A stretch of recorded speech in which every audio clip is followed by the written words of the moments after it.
A second charter flight carrying foreigners out of Afghanistan has left Kabul airport today as the UN warned the Taliban have started carrying out reprisal killings. The UN envoy for Afghanistan Deborah Lyons said there had been credible allegations of targeted killings despite the many statements granting general amnesties. She added Afghan security officials and people who worked for the previous administration were at risk. The Taliban have been at pains to present a reformed image since sweeping to power on August 15, pledging a more moderate brand of rule. But videos and footage from inside Afghanistan have told a different story, showing the militants beating and whipping people on the streets as reports emerged of targeted killings and fighters going door to door searching for blue U.S. passports. The evacuation flight is the latest sign Kabul airport is close to resuming commercial operations after the chaotic U.S.-led evacuation ended on August 30. Just over 100 foreigners, including 13 Brits, left Kabul yesterday on a charter flight. The White House has praised the Taliban for being businesslike and professional in allowing the flight to leave.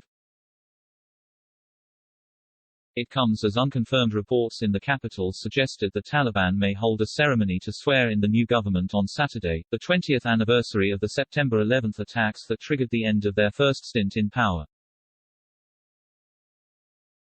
As news of a resumption in evacuation flights spread, some people gathered at the airport gates, pleading with Taliban guards to get in. "If I can't go, just kill me," said one woman, among a group of women and children each carrying backpacks. Many Afghans in the capital are fearful of a repeat of the hardline Islamist group's brutal and repressive rule from 1996 to 2001. The Taliban have already begun to segregate men and women, students and medical staff, suggested women will be banned from playing sports, and unveiled an all-male government drawn exclusively from loyalist ranks. More than 100 passengers were on the Qatar Airways flight that landed in Doha on Thursday evening, 10 days after a mammoth, chaotic airlift of more than 120,000 people came to a dramatic close with the U.S. pullout. In the days that followed the Taliban's blitz, the airport had become a tragic symbol of desperation among Afghans terrified of the militants' return to power, with thousands of people crowding around its gates daily, and some even clinging to jets as they took off. More than 100 people were killed, including 13 U.S. troops, in a suicide attack on August 26 near the airport that was claimed by the Islamic State group's local chapter.